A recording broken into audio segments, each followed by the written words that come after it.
ये आए आदम सीकर साहब चूहे के बिल के बाहर। Hello everyone, this is your favourite मुर्तिद। और ये गए आदम सीकर साहब चूहे के बिल के अंदर।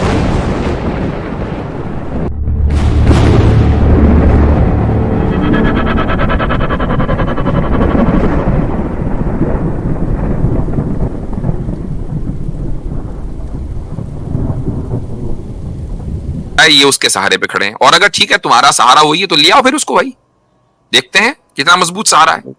आमिर भाई खुद चैलेंज कर चुके उसको, जैद पटेल साहब उसको चैलेंज कर चुके।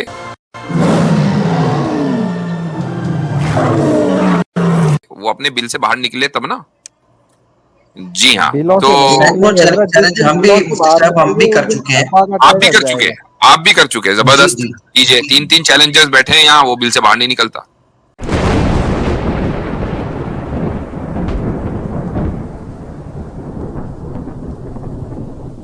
तो मेरा चैलेंज है एडम से, एडम कोई कुरान की आयत लाओ प्रेगनेंसी ऑफ मैन इन इस्लाम के बारे में। इस्लाम कहा ना तुमने, लाओ कोई भी सही हदीस लाओ, और अगर नहीं है ना तो अपनी गलती कबूल करो।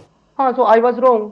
ये मेरे सामने डिबेट में आए तो ऐसे कितने फ्रॉड्स उसके सामने रखूंगा, उसकी इंशाल्लाह गिरफ्त करूंगा, और मैं भी उससे 2 सवाल पूछूंगा। क्यों? वो मुझे सवाल पूछ सकता है, मैं नहीं पूछ सकता। वंस अगेन जैद पटेल, मेरा तुझको 1-on-1 डिस्कशन का चैलेंज है। वो चैलेंज आज भी खड़ा है। अगर तेरे में हिम्मत है तो आजा, और ये जो 14 नुकाती बकवास तू करता है इसको छोड़ के आ, साबित कर दे इसको कि मोहम्मद जो था वो बिब्लिकल प्रॉफिट था। मैं ईमान लाने को तैयार हूं। एडम ये भूल गया कि हमारा डिबेट का टॉपिक ऑलरेडी तय है, उसने खुद कबूल किया है। एक टॉपिक के तय रहते हुए और पेंडिंग रहते हुए ये सेकंड टॉपिक सजेस्ट कर रहा है। इसका मतलब क्या होता है आप जानते हैं? इसका मतलब फरार नहीं है, इसका मतलब शिकस्त है, डिफीट। एडम तुम पहले टॉपिक पर डिफीट एक्सेप्ट करो, मैं सेकंड टॉपिक पर डिबेट करने के लिए तैयार हूं। एडम ने मोहम्मद सल्लल्लाहु अलैहि वसल्लम इन द बाइबल का टॉपिक सजेस्ट किया है और साथ में कई इल्जाम भी लगाए। तो पहले टॉपिक पर डिफीट एक्सेप्ट करने के बाद सेकंड टॉपिक क्या होगा? एक ऐसा टॉपिक जिसमें ये सारे टॉपिक्स समाये जा सकते हैं, और वो टॉपिक है इस्लाम या क्रिश्चियनिटी, कौन सा मजहब सही है। मैं फुल इस्लाम की हर टीचिंग को डिफेंड करूंगा, तुम क्रिश्चियनिटी की हर टीचिंग को डिफेंड करो, और जो तुमने इस्लाम के बारे में कहा है उसको डिफेंड करो। और एडम मुझे पता है ना तुम पहले आए थे और ना अभी आने वाले हो। आपको क्या लगता है, क्या एडम इस बार फेस टू फेस डिबेट के लिए आएगा? अभी भी वही पुराना लेम एक्सक्यूज दे रहा है। ये जो 14 नुकाती बकवास तू करता है इसको छोड़ के आ। हेलो आदम सीकर, आपको जैद पटेल साहब बुलाते हैं मगर आप आते ही नहीं।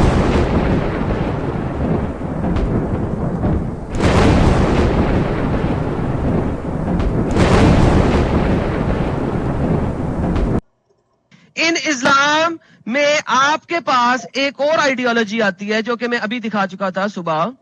इस आइडियोलॉजी का मतलब है कितमान। कितमान किसे कहते हैं? कितमान कहते हैं कि आपने डिसेप्टिव तरीके से आधी आयात प्रेजेंट करनी है, पूरी प्रेजेंट नहीं करनी, ताकि लोगों को डिसीव किया जाए। एडम सीकर को मैं चैलेंज करता हूं कि आए और इस हकीकत को जो इसने पेश किया है साबित कर जाए। मैं इस आयत कबूल करने के लिए तैयार हूं। खालिद की गरजती धाड़ है, जुर्रत के ऊंचे पहाड़ हैं। खालिद की गरजती धाड़ है, वो रज़्म शुजाअत का पैकर। मैंने एक मुहावरा सुना हुआ था एडम सीकर, मैंने सुना हुआ था जी, कहते हैं जी कि कुत्ता अपने घर के सामने शेर होता है। मैंने सुना ही था, मुझे पता नहीं था कि ये इंसानों ने ऐसा मुहावरा बना क्यों रखा। तुम्हारे जैसे इंसानों को जब मैंने देखा है कि जो अपने घर में बैठ के ही बात कर सकते हैं, तो मुझे समझ आई कि ये लोगों ने दरअसल ये मुहावरा बनाया क्यों। उम्मीद है कि आपको जरूर समझ आ जाएगी। ये मेरा आपको चैलेंज है जो आप कभी कबूल नहीं कर सकते हो, क्योंकि तुम्हें पता है जब तुम आओगे तो आपकी सो कॉल्ड बाइबल भी चौक में, और आप भी, बाकी आप समझदार हैं। एडम सीकर, तेरी सारी इंसानियत बाइबल में से इंशाल्लाह हम निकाल निकाल के दिखाएंगे। ख्वाहिश तो हमारी ये है कि तू सामने बैठा हो और तू कुरान को लेके आ। कुरान में से जो तुम्हें लगता है कि जो अपने कहानियां इधर बैठ बैठ के सुनाता है तू अपने चैनल्स पे, मैं तुझे दावे से कहता हूँ तुझसे एक भी बात नहीं होनी, क्योंकि कुरान में ऐसी बात है ही नहीं है। ये सारी चीजें आपके घर में तो आदम सीकर से हमारा यही पैगाम है कि आइए, यसू के बच्चे बनते हैं, आप बोलते हैं क्रिश्चियनिटी अच्छी है और इस्लाम बुरा है, come come come and talk to us. जड़ से उखाड़ के फेंकूंगा तुझे और तेरी बाइबल को आदम। सच्चाई की ये लहर और मोहल्ले में कहर, भाग भाग शेर आया शेर आया शेर, भाग भाग सैम आया सैम आया सैम। तू जहाँ खड़ा हुआ है उस जमीन से उखाड़ के फेंकूंगा तुझे और तेरे बाइबल को। बात कर ले एक बार, आजा स्वामी। मुझे पता है कि तू आएगा नहीं, किसी में जरूरत नहीं है, खास करके ये आदम सीकर में इतनी हिम्मत नहीं है कि वो बाहर आए अपने दिल से और डिफेंड करे अपनी आइडियोलॉजी। ऐसा होता तो जैद पटेल साहब के साथ वो कब की कर लिया था। देखिए टैक्टिक चलता है वो बचकानी टैक्टिक। कोई चीज को अवॉइड करना है ना तो गाली से स्टार्ट करो। जैद पटेल साहब बड़े शरीफ इंसान है, उसको पता है उम्र में दराज है। ये 2 कौड़ी का लौंडा, जुम्मा 4 दिन नहीं हुआ उसको अंडे से बाहर आकर, ठीक है। अब जैद पटेल साहब उसको तमीज से अखलाक में उसको चैलेंज करे तो उसकी तो फट गई खेल ली वहां पर कि भाई चैलेंज आ गया, आप कैसा उसको अवॉइड करें। चलो गाली बकना शुरू करो मेल में कि भाई तू फलाना है, तू फलाना है, तू फलाना है, तेरी औकात नहीं है, ये नहीं है, वो नहीं है। इससे क्या होगा, क्या समझ में आता है इससे? एक चीज, डर साफ झलक रहा है इसको। दूसरी चीज, वो अवॉइड करना चाहता है डिबेट। तीसरी चीज, उसको पता है कि उसकी किताब में छेद है। चौथी चीज, अगर वो डिबेट कर लेगा, एग्री हो जाएगा, तो उसकी बैंड इतनी बुरी बजेगी यूट्यूब पर किसी की नहीं बजी होगी इनके दायरे में। ये इनका जो दायरा है ना एक्स मुस्लिम्स का, उन लोगों में से किसी की इतनी बुरी बैंड नहीं बजी होगी जितनी आदम सीकर की बजेगी। उसको ये आइडिया है, इसीलिए क्या करता है वो गाली पर आ जाता है। पर तेरी औकात नहीं है। जिस तरह से जो, खैर मैं और चीज बोलना नहीं चाहता हूँ, तो बुज़दिल है आदम, तो बुज़दिल है।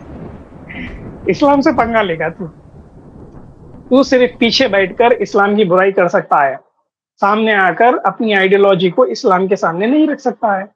पता है, तूने डिबेट्स देखे हैं, कई डिबेट्स देखे हैं कि जब इस्लाम सामने खड़ता है तो तेरे बापों की और तेरी बाइबल का क्या असर होता है पता है। देखिए अपने घर में बैठकर भौंकने वाले कुत्ते होते हैं, हम तो इनवाइट कर रहे हैं, डंके की चोट पर हम आकर आप सामने बोल रहे हैं कि आइए, कौन मायका लाल है जो इस्लाम के सामने खड़ सकता है या टिक सकता है, उसकी आइडियोलॉजी को डिफेंड कर सकता है। आप हमारे चैनल पे नहीं आते, हम आपके तवाफ खाने पर नहीं आते, ठीक है। तो एक न्यूट्रल प्लेटफॉर्म पर हम आने के लिए तैयार है। क्या आपके अंदर वो जुर्रत है, हिम्मत है एक न्यूट्रल प्लेटफॉर्म पर आकर हमसे डिबेट करने की? Your ideology versus my ideology है तो बताइए, नहीं तो फिर आप कुत्ते के बराबर है। आप अपने चैनल पर बैठकर भौंकिए, ऐसे लूटिए, जो भी करना है। तो भौंकने वाले भौंकते रहेंगे, हम यहाँ पर बैठकर स्ट्रीम करेंगे और सबको चैलेंज करेंगे, सारी दुनिया को, कि आइए, चाहे क्रिश्चियनिटी हो, चाहे जुडाइज्म हो, चाहे एथिज्म हो, एग्नोसिज्म हो, ह्यूमनिज्म हो, हिंदुइज्म हो, फलाना हो, डिमका हो, जो भी हो, आओ इस्लाम के सामने आकर टिक कर बताओ, उससे बात कर बताओ। हमारा तो यही चैलेंज है। हम यही बोलते हैं कि Islam is the best religion in the world. आपको लगता है कि नहीं है, आपका रिलीजन अच्छा है, मोस्ट वेलकम, आइए, दरवाजे खुले हैं आपके लिए। आकर अपनी आइडियोलॉजी को इस्लाम के सामने डिफेंड कर बताइए। देखते हैं, फिर आपको भी पता चल जाएगा, हमें भी पता चल जाएगा। अगर हमें लगता है कि आपकी आइडियोलॉजी इस्लाम से बेहतर है, हम आपकी आइडियोलॉजी तस्लीम करने बैठे हैं। आपको लगता है कि आपकी आइडियोलॉजी में छेद है, तो भाई हम तो आपको इनवाइट करते हैं इस्लाम की तरफ, आइए, अशहदु अल्ला इलाहा इल्लल्लाह व अशहदु अन्ना मुहम्मद रसूलुल्लाह पढ़ लीजिए, इस्लाम कबूल कर लीजिए, जो एक सच्चा और साफ सुथरा पाकीज़ा मजहब है, जो सारे नबियों को फॉलो करता है, जो इंसानियत का पैगाम पहुंचाता है और जो अच्छी तरह से जिंदगी बिताने की तालीम देता है। ऐसे रिलीजन की तरफ हम आपको इनवाइट करते हैं, आइए। फोर्स नहीं, फोर्स तो है ही नहीं।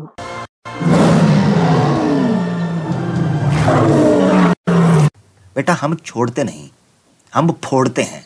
जिस दिन सामने आने का दिल किया, लाइव स्ट्रीम में आ जाना, तुम्हारे दांत भी खट्टे कर देंगे और तुम्हारे कान भी लाल कर देंगे। तू नकली वाला मर्द, मर्दांगी पे कलंक, जितनी तुझमें गर्मी नहीं उससे ज्यादा गर्म मेरा कलम।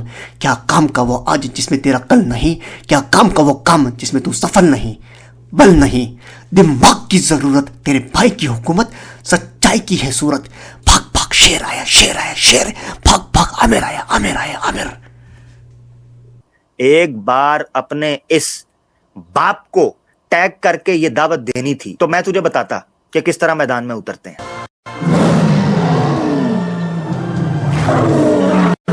नर बन नर। अगर तुझे छक्का बनने का शौक है तो फिर हिंदुत्व के कोठे पर बैठ, मुजरा कर और चिल्लर समेट जो तेरे नसीब में लिखा है। उसी पोस्ट को मैंने अपने चैनल से लगाया था। तू अगर एक बाप की औलाद होता तो मुझे टैग करके चैलेंज करता, फिर पता चलता कि तेरे जबड़े में कितने दांत।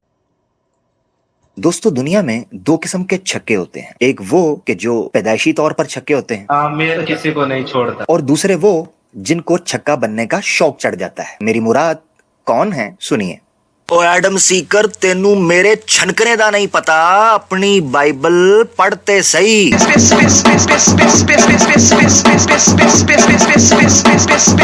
मैं और मेरी तन्हाई अक्सर ये बातें करते हैं कि जिंदगी के किस मोड़ पर आदम सीकर घूंघट के पीछे आ गए। सुहाग रात है, घूंघट उठा रहा हूँ मैं। किसी जमाने में आदम सीकर के कुछ ऐसे थे अल्फाज। लोग मूर्ति की पूजा करते हैं या उसके पीछे जो भगवान है, जो खुदा है, उसकी पूजा करते हैं? उस मूर्ति के पीछे भगवान क्यों छुपा है और इस घूंघट के पीछे आदम सीकर क्यों छुपा है? क्या सुहाग रात के दिन ये घूंघट उठेगा? सुहाग रात है, घूंघट उठा रहा हूं मैं।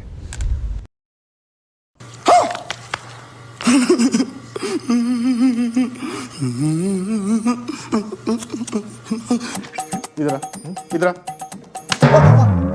सीकर है क्या? हाँ, लेकिन आप सभाई को कैसे पता? अबे गधे हैं क्या हम? 20 साल से पुलिस में, देखते ही पहचान लेते हैं कि कौन सीकर है, कौन सीकर नहीं है। कृपाल सिंह, तलाशी ले जरा इसकी, देख इसमें क्या है, दे मुझे। पेस्टर आदम सीकर। अरे पेस्टर साहब, इतना क्यों पीते हो कि अपना धर्म ही भूल जाते हो? चर्च छोड़कर मंदिर में घुस गए, दंगे कराएंगे क्या आप?